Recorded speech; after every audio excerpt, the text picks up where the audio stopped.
Tu sais, on dirait que tu la détestes et que tu fais exprès de jamais lui adresser la parole. Fous-toi ta main! Et ça, je ne le supporte pas. Bon, cette fois c'est foutu, elle n'y arrivera plus. C'est pas ma faute. C'est pas ma faute. On ne sait plus où on en est. Qui joue, qui ne joue pas. Tout se mélange. Ça me trouble, tu comprends? Ça va aller très bien, on va s'arrêter un petit peu. Hein. Allez. Non, je sais que c'est pas bien. C'est vraiment sa faute, hein, je te signale. Elle n'a pas picolé comme ça. Bon, on va vous demander de sortir. Ça va aller très bien. Ça va. Juste quelques minutes. Quelques minutes.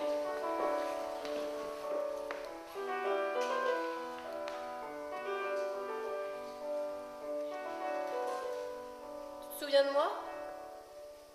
Je m'appelle Brigitte. Je viens de travailler avec toi.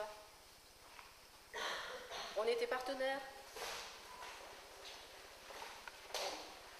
On était là derrière les pupitres. On avait une scène de ménage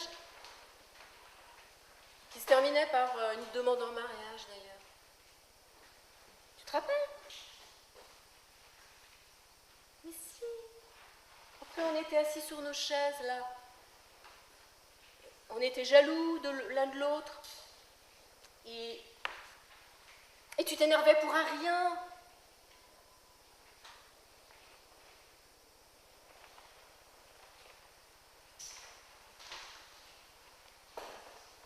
Tu te souviens pas?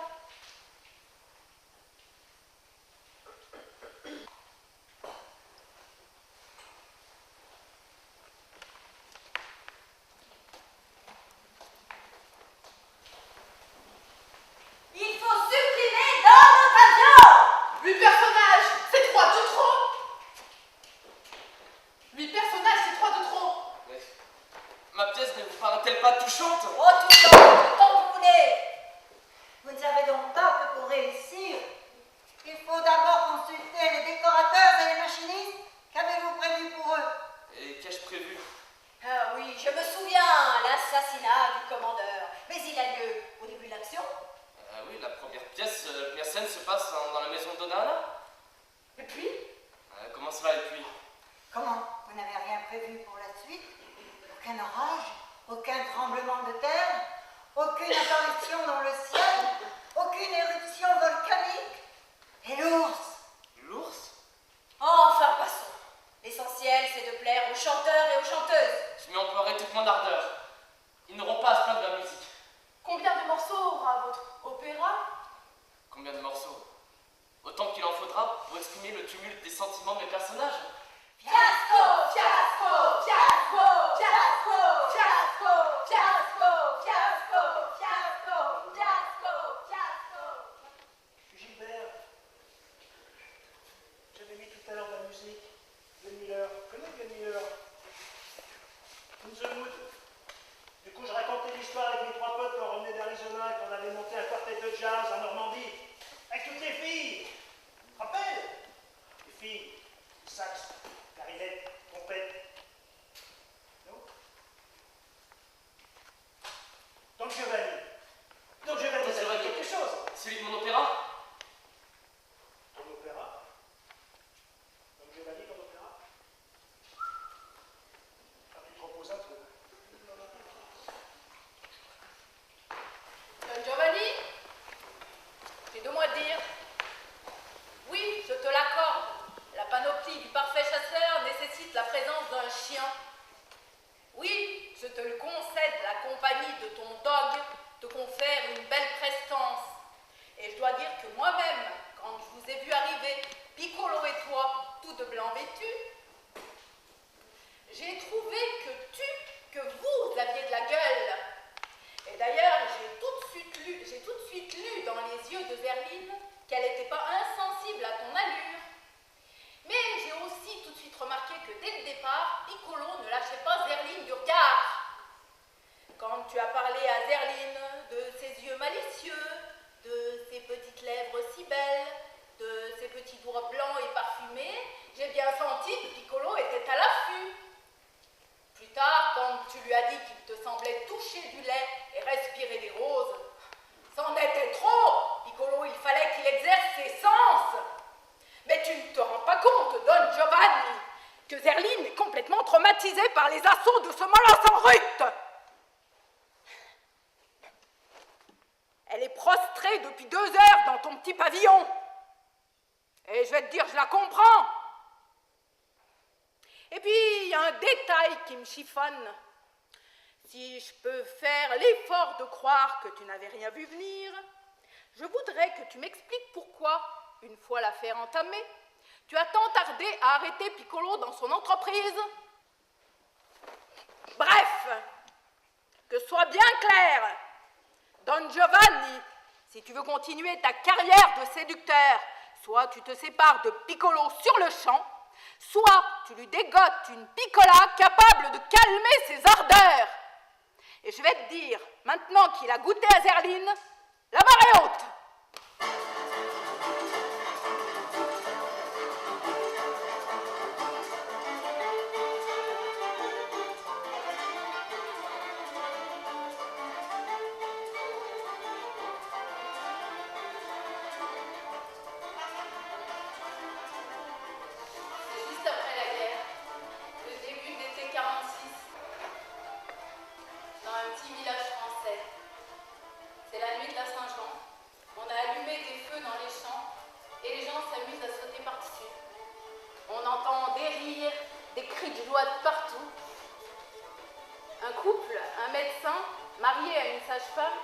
A invité un orchestre de tziganes pour animer cette soirée.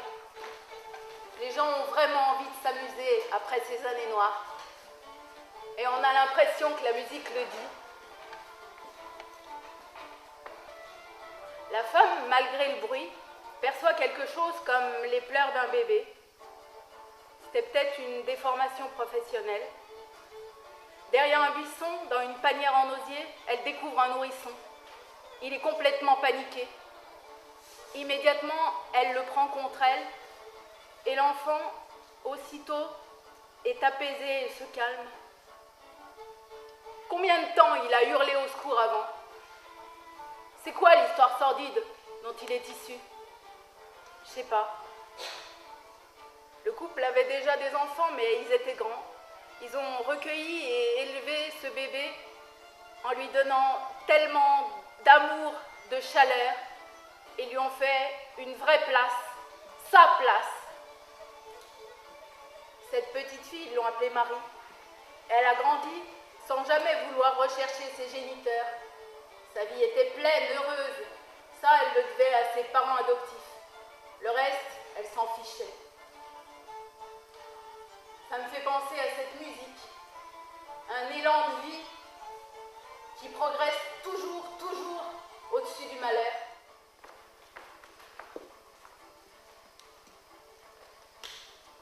Je suis la fille de ce bébé abandonné. Et une nuit, il y a peu, j'ai rêvé que je me mariais dans cette même campagne. Un mariage au milieu des champs, au son des violons de tziganes, comme une promesse de joie de vivre.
Comme une anielle, à attendre tes coups.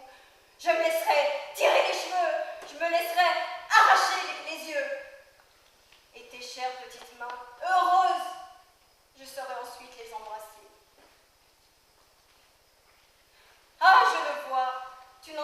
le cœur.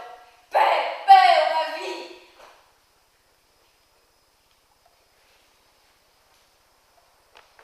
Bon, Victor, tu me passes la valise, s'il te plaît?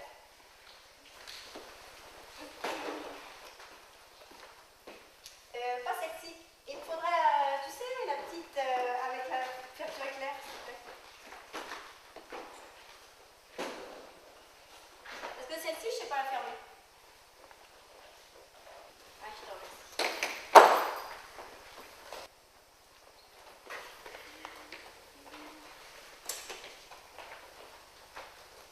Qu'est-ce que tu fais avec cette valise? Bah, autant te dire tout de suite. Je suis amoureuse de lui. Il m'aime aussi. Je m'en vais. Il m'emmène. Non, tu confonds tout. Oh, le chantier n'est même pas terminé. Tu ne vas pas partir. Bon, de toute façon, ils pourront très bien se passer. Toi, je ne sers à rien. Mais on ne quitte pas un chantier en plein milieu. Oui, mais moi, je ne fais pas partie du groupe. Ils m'ont engagé juste pour lui faire plaisir. Tu lui as annoncé la nouvelle? Bon, il aura la surprise ce soir. Il est dans un état épouvantable. Mais il est toujours dans un état épouvantable. C'est un enfant gâté, capricieux, il ne sera jamais un homme. Mais il t'aime. Vous deviez vous marier. Ah bah, ça c'est lui qui me dit, hein. Parce que moi je n'ai jamais parlé de mariage, hein. D'ailleurs, rien que le mot mariage, ça me rend malade. Non, non, non, non, non, ce qu'il lui faut, c'est une femme, une maîtresse, une nourrice, une infirmière, une petite sœur. Et moi je me sens incapable de jouer tous ces rôles à la fois. C'est très mal ce que tu fais. Tu ne te rends pas compte? Tu es trop dur. De toute façon, je ne veux plus entendre parler de lui. C'est terminé. Et puis, c'est pas parce qu'on a eu une enfance difficile qu'il faut le faire payer à tout le monde, hein.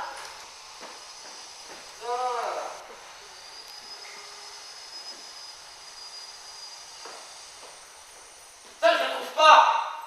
Mais quoi? Qu'est-ce que tu trouves pas? Mon costume. Mon costume prend ma scène. Il doit être dans la valise, non? J'ai regardé. Tu te calmes. Il est sûrement là quelque part. Écoute-moi bien. Je peux pas jouer sans mon costume. Le public n'y comprendra rien. Ça marque le décalage d'époque. Tu devrais comprendre ça, non? Putain, je sais qu'il va me tuer s'il me voit jouer comme ça. Je le sais très bien. Il est sûrement là quelque part. Mais où ça, putain? J'ai regardé partout.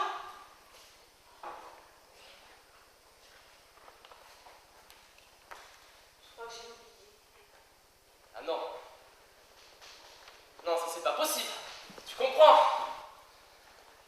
Alors tu vas aller chercher.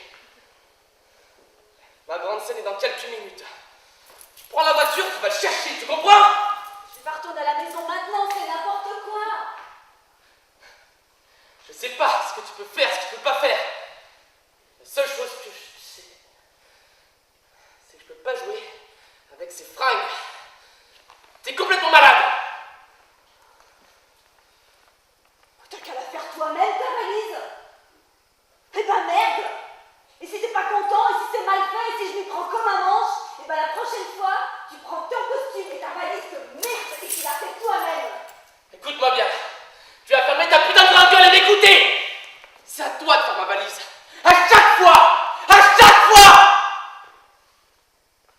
La seule chose que t'as à faire, c'est d'aller chercher ce putain de costume. Ferme ta gueule, bordel de merde.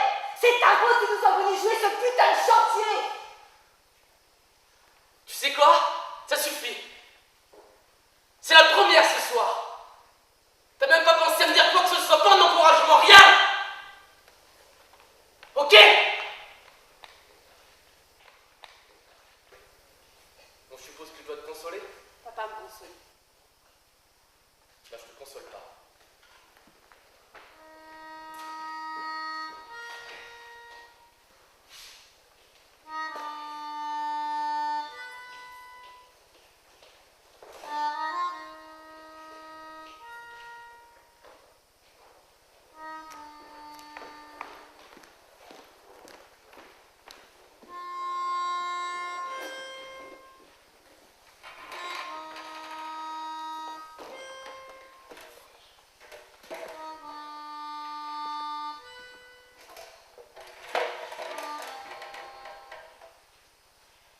Mais qu'est-ce que c'est que cette histoire? Tu ne vas pas partir? Je vais partir, j'abandonne tout. Ah non, tu vas rester et finir le travail que nous avons commencé. Mais même si je voulais, je pourrais pas. Dans l'état où je suis, physiquement, je pourrais pas. Tu trouves ça normal, toi? Quelqu'un qui cesse de t'aimer comme ça, d'une heure à l'autre? Qui sort de ta vie comme ça? Mais ça veut dire que tout était faux? Que tout était dégoûtant? Je sais ce que tu éprouves, ça fait très mal. Mais je crois qu'elle t'aime encore malgré tout. Tu crois? Et puis, tu es un peu égoïste. Tu sais très bien que c'est très difficile de vivre avec un artiste. C'est pas la raison pour partir avec le premier venu. Ce ton que j'aurais dit de province. Eh, attention, hein. Moi aussi je suis de province. On n'a pas besoin de beaucoup d'imagination pour deviner ce qui va se passer entre eux. Au début, il va l'emmener un peu partout, puis elle se fatiguera. Elle se sentira perdue, toute seule.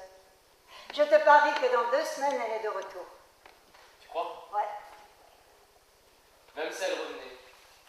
Bon, c'est terminé. Trop peu pour moi. Je préfère souffrir. Tu sais, j'ai compris quelque chose de terrible. C'est qu'on pouvait aimer, être amoureux à en crever de quelqu'un. Être amoureux à en crever de quelqu'un qu'on déteste, dont on méprise chaque geste, chaque pensée. Non. Qui es-tu pour mépriser de cette façon? Même si on croit avoir fait une erreur, il ne faut jamais avoir honte d'avoir aimé quelqu'un. Si tu parles d'elle avec mépris, c'est comme si tu te dégradais toi-même. T'as raison. De toute façon, tu sais, même auparavant, entre les filles et moi, ça s'est toujours terminé en catastrophe. J'ai dû croire trop longtemps que les femmes étaient magiques. Bien sûr que non, elles ne sont pas magiques. Ou alors les hommes sont magiques aussi. Tout le monde est magique ou personne n'est magique. Je suis sûr que la vie est plus importante que tout ça. Le théâtre, le cinéma, la musique, tout ça c'est du semblant. Faut que je parte. Merci. Merci. Tu ne vas pas faire bêtise. Tu vas rester et finir ton travail.